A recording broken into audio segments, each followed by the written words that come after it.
okay, now you're really in poverty and you got to figure your life out. So that's when the getting in the streets and starting to, do things that kids don't do started for me, for sure. What was it for you? Do you remember the moment where you felt, I have to pivot, I can't continue down this road? Well, I knew when I got in the streets that I wasn't gonna last there. When you start to see a lot of people die around you from a young age until you get into your early adulthood, then you start seeing people that was just standing beside you, now they're doing 20, 30 years in prison, and this is like the norm, and then that's when it clicks, like, you gotta figure something else out, And you talk about that trauma of losing people close to you, and then the impact for you and really struggling with depression and really at times even contemplating suicide. What was it that brought you back from the brink of that? Live from the district. Live from the district. Live from the district. Live from the district. Live from the district. Live from the district.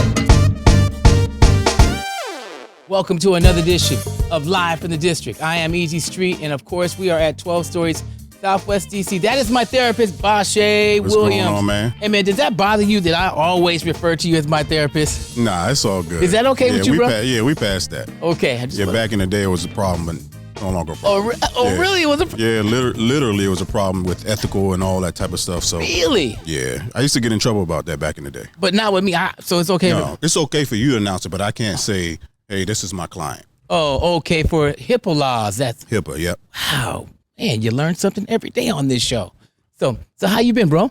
Been good, man. Today's been a busy day, but I've been good. Okay, well, glad you could make it on over here to the 12 Stories, man. Of course. Because, of course, as we both know, mental health is an issue right now in the African American community. Now more than ever, we see it playing out in the news every day in our everyday lives. This stuff that's going on in the community, it's heartbreaking, man. It's kind of rough right now. Right. What's interesting, it's always been like this.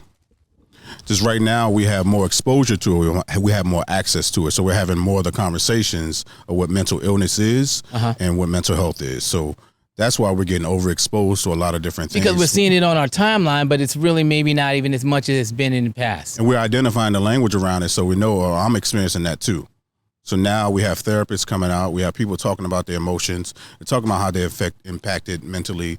And so now we're able to have a more in-depth and a more open conversation about it. Mm-hmm. And that's important, man. Absolutely. That is really, really, really important. So now, there was a funny thing that happened on an earlier episode on the show. It wasn't really funny, but it was interesting. Councilmember Robert White came on here and he talked about the shortage of African-American Black therapists. Absolutely. And it being a problem because now Washington, D.C. and some of these other municipalities are trying to find a solution to some of the problems that are going on, and they know that Black therapy is an important piece, man. Yeah. I'm going to give you a chance to chime in on that. Yeah, absolutely. So there's 4% are Black mental health clinicians. 4% of all clinicians globally are Black. 1% are males. So you think about that number, and you think about the population, you think how many of us need us, right? But there's not enough of us.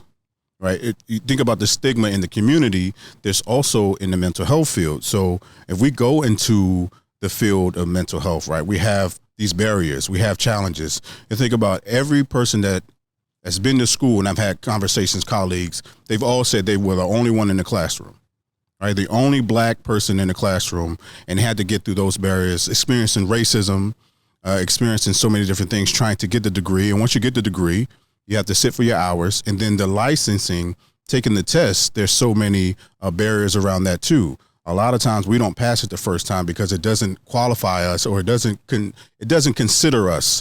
Like some of the languages, we're supposed to really, they literally say, pretend to be a white person while you're taking this test. Really? Yes. That's pretend crazy. to be a white person. So talk about code switching. Damn. Exactly. So when we're taking these tests, they're biased, right? They don't have a lot of the language. They don't have a lot of the experiences. Just like the SAT and they're culturally biased. Yes. So we experience that on so many different levels. And then once we become therapists, we have all these other challenges. We're challenging a lot of theory that doesn't include us. A lot of the original theory didn't include us. And I want to talk about just to give it one of the diagnoses, drapetomania, right? That was literally a diagnosis back in the day.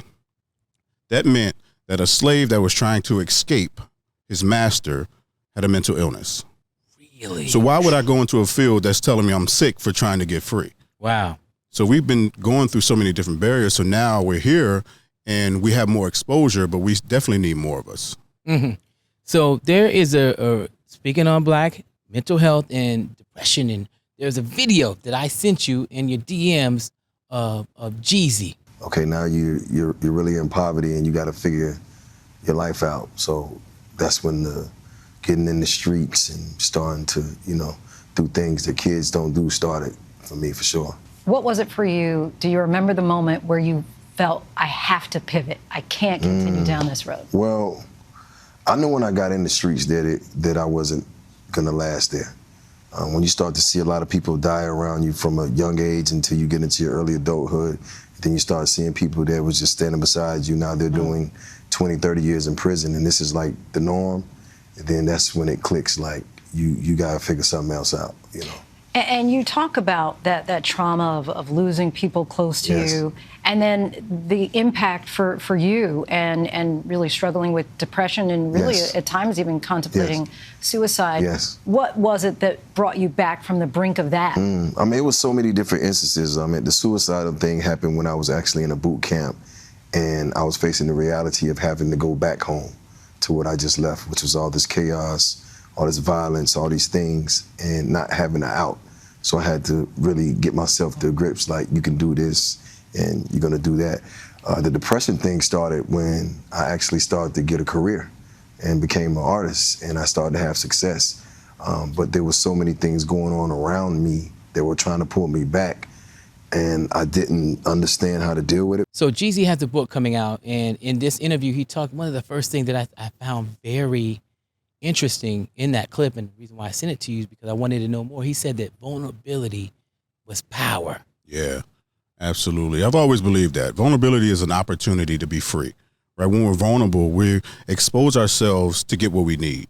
Because if I'm still protecting myself from everything, every environment, every person around me, I'm also neglecting myself from an opportunity to get what I want, to get what I need.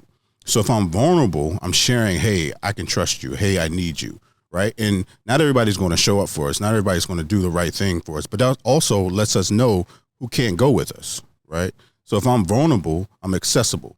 If I'm vulnerable, I can create a better relationship with someone.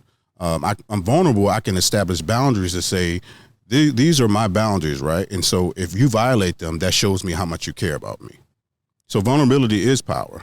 Vulnerability gives us access to so many different things. Jeezy also mentions therapy, and he also talks about him being depressed for all these years, and then that he began the work. Man, talk about the work, because this is something that is brought up in many therapy sessions, that you're not going to be able to come up out of these childhood traumas or adult traumas or relationship traumas or any other trauma that you've experienced without some type of work being involved to heal yourself. Talk about that. Right. First, we have to identify it, right? Once we identify that this is not right, because we normalize trauma. We're in survival mode. A lot of times we think we're living, but we're bracing, right? And so if I'm saying I'm dealing with depression, what does that look like, right? If you go into, and I see somebody's house, like I had a sibling that I let him stay over my apartment, and I came home, it was 3:00 in the afternoon, and everything was dark. I said, this is a picture of depression. Wow. Why is it so dark in here? Well, this is how I feel. What you see externally is describing what you're feeling internally.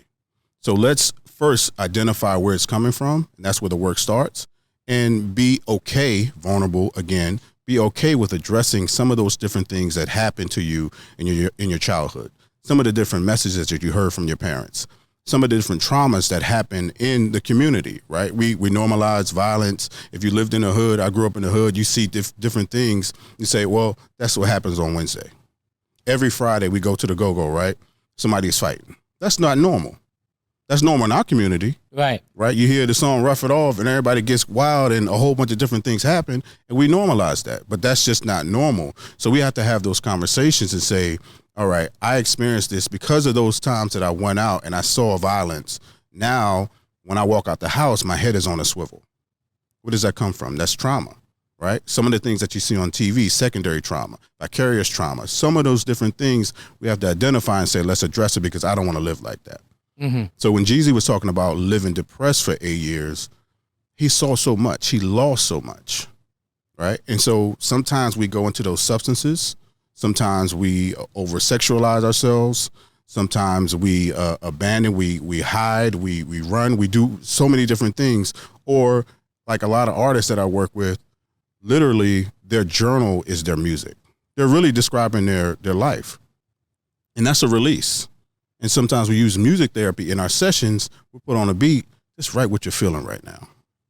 And this is not for the public. This is not for the album. This is for your experience. This is the work. Yeah, that's part of the work. That's deep. That is so deep. You know, some of the things that you just said made me think about the youth and everything that they're experiencing. Of course, from the work that I do with many government agencies, dealing with young people, gun violence reduction, and trying to be a helper and of service and a change agent in our community to reduce violence in our city. I think about these kids, and so-and-so got shot, and so-and-so got shot. And I went to schools and we asked, how many of y'all know somebody that got shot? And damn near everybody in there has raised their hands. And I'm thinking about what is the residual effect of how does this affect our youth when they are constantly being bombarded with this violence and dealing with trauma, man? What are we talking about here? They never have an opportunity to grieve any losses. There's an expectation that they're next or somebody else is next. So that's when I talked about we're not really living, we're bracing. So they grow up with this expectation that trauma and violence will always occur, and not even knowing that they can leave the neighborhood. I had some friends who grew up some of the neighborhoods that I grew up in, and one of the things that my parents did was allow me to leave the neighborhood, right? They always took us somewhere.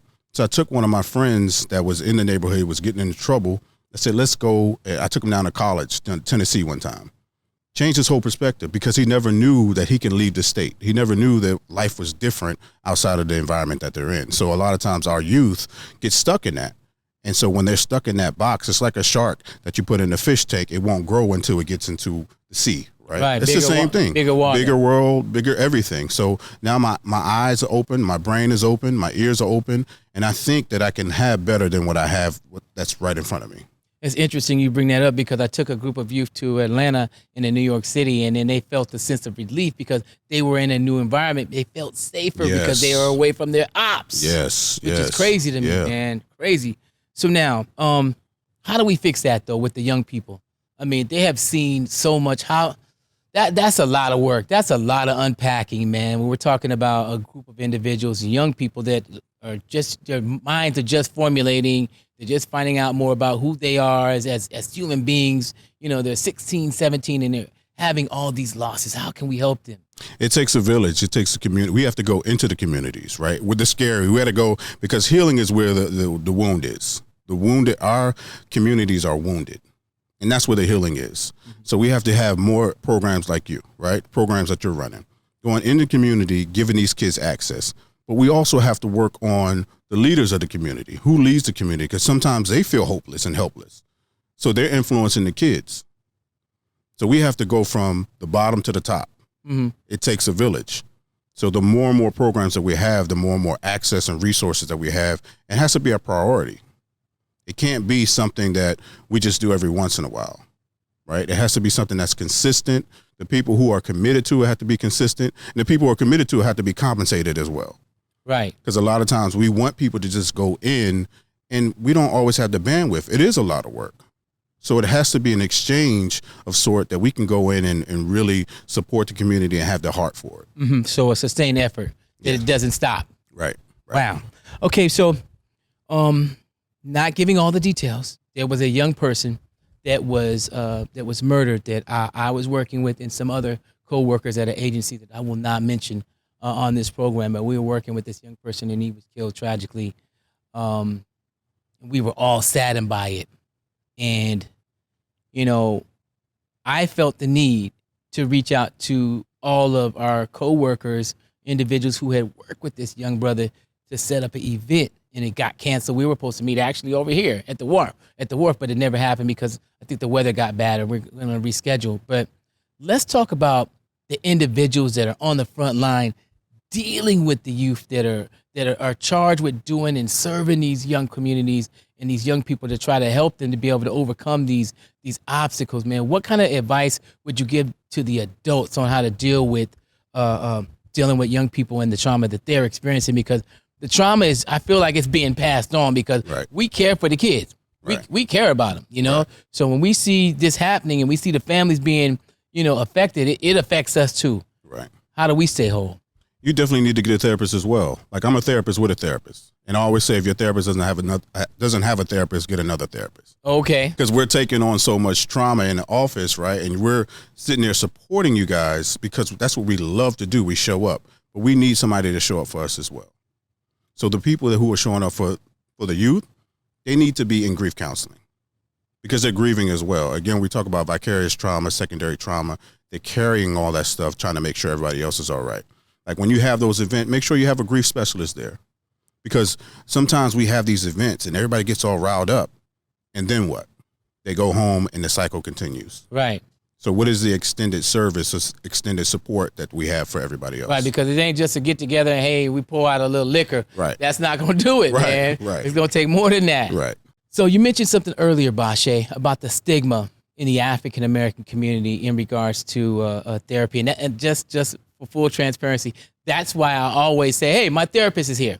And I keep saying it because I want people to be like, yeah, I got a therapist. I want to normalize it. Right.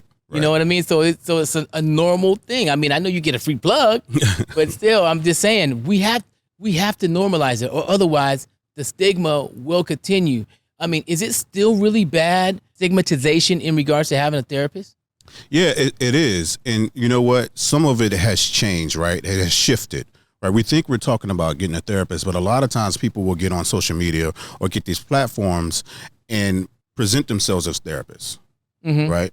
And when they do that, sometimes you're pushing away the opportunity for that particular person to go get a therapist because you portray yourself as a therapist online, right? Because you heard something from a therapist or you saw something from a mental health specialist, and now you become that person to you. And so you have followers who are listening to you, and at some point they're going to say, you know what, I don't need a therapist. I can just listen to this person. And even in coaching, like I do have coaching with some of my clients, right? And there's a distinguished difference between coaching and therapy, right? I'm going to get down to the psychological part, like the mental illness. I'm going to get down to the clinical need of the client. But coaching, we'll come up with a program and we'll talk about different things, and that's different. So there is still a stigma there because, again, we talk about vulnerability. Am I really not okay to the point where I need a therapist? Something doesn't have to be wrong for you to be in therapy.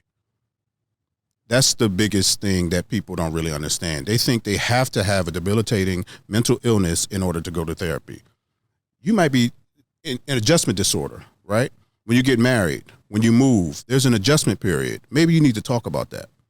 Divorce, something happened when you lost a parent, right? Grieving, all those different things are causes for you to get a therapist and use your insurance, right? And we think that's a stigma around it too, a cost, and I can't afford therapy. You go to a doctor, use the same insurance card. You go to the dentist, use the same insurance card. You can find a therapist using your insurance. Awesome. So on an earlier episode, I talked about one of my best friends that was tragically murdered. And, it was, I don't know if I told you about Gregory before. I won't give you the whole story here. I'll give you the other half of the story. If you guys want to know what I'm talking about, watch the other episode that I did with Justin Stewart, Riley Knox, and Risa Renee. I told a story about a friend of mine from Chicago who was tragically murdered, and we still don't know it was an unsolved murder. And one day I was on a Zoom call with the agency talking about trauma, and we were just all going around the Zoom room discussing about what trauma looks like. And I described it like this, unintentionally, Bashea. I unintentionally gave this story. I told the story about my friend. I said, you know what? To this day, because Gregory let somebody in his house. The person that killed him, it was someone that he knew, that's a classic condition. We know 9 times out of 10 people who are murdered, they're murdered by individuals that they know. So he opened the door for somebody. It wasn't a robbery. It wasn't a forced entry. Do you know, to this day, I will always double back to my alarm to make sure that it's on? Mm-hmm. I know that I set the alarm. I know for a fact that the alarm is on, but sometimes I'll go back and I'll be like, and I'll look and I'll see that light to make sure that that light is on. Mm-hmm. Is that what trauma looks like? Yeah, that's a coping mechanisms, right? Mm-hmm. You're telling yourself, I need to make sure. That's why some people, when they go Is that a result of the trauma that I felt for the loss of my It's still connected. You haven't really dealt with it. Okay. But sometimes it's not a bad thing to double check. Right. So now you think, sometimes we punish ourselves for double checking, but let's address the underlying issue. Have you really addressed the grief and loss of your friend? Right? Have you done the work around that? Because sometimes we can tell a story and detach ourselves from it. Right. But have we really addressed how it's impacted us? Because you think about some people who've had stuff that happened in their home, like me, because when I was younger, I lock my door when I go to sleep. Right? Your bedroom door? Bedroom door. Okay. I lock my door. And I can be the only one there. And you lock your wife out? No, she's usually in there, but she's usually in there. But it's just why some people do certain things, because it's based on their experiences that they've had previously. Right. But have you really addressed it and why you're doing it? Mm-hmm. So yeah, that's what trauma looks like. Trauma doesn't ask for permission. Right. It can just pop up. Depression, anxiety, none of these things ask for permission. They just show up. Right. And the reason why I bring this up, Bah-Shay, is because I think that people are walking around traumatized and they don't even know it. Right. Don't even realize that they have experienced a trauma and didn't realize that what happened to me when I was a kid, or what happened to me 2 weeks ago, when XYZ, when I saw so-and-so, that I was traumatized. Mm-hmm. You're walking around being triggered all the time, wondering why you feel a certain kind of way. Mm-hmm. You can even notice when you're telling a story how your body reacts, the physiological responses to trauma. Right. So sometimes when you're telling a story, your shoulders might go up. So your shoulders went up a little bit. I was watching you. Your body keeps track. It just responds. And sometimes we just gotta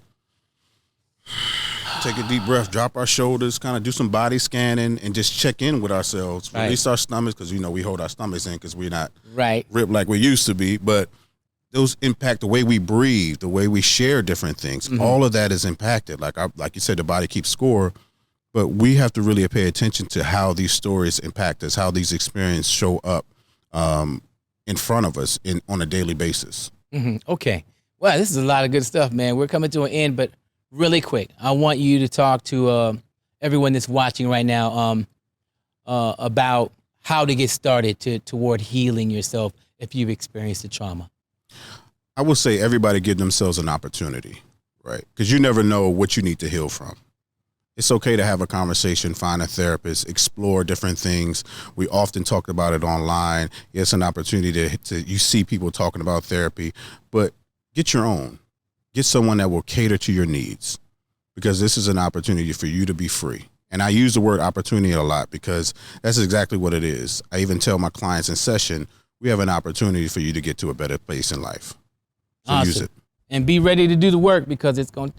Don't expect it to just be. Don't be afraid. Don't be afraid to do the work. Yeah, because you can talk, you can have a therapist, but if you ain't willing, it's like a book. You can have the book and read it, but if you don't apply what you read, what are we doing here, y'all?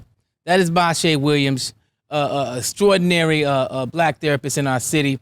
I hope you enjoyed. His information is on the screen right now. If you need to get at us, feel free to reach out at any time. Me or him, you can slide in the DMs. We can make sure you're connected. All right. That is our edition of Live from the District. We will catch you next time. Peace. Live from the district. Live from the district. Live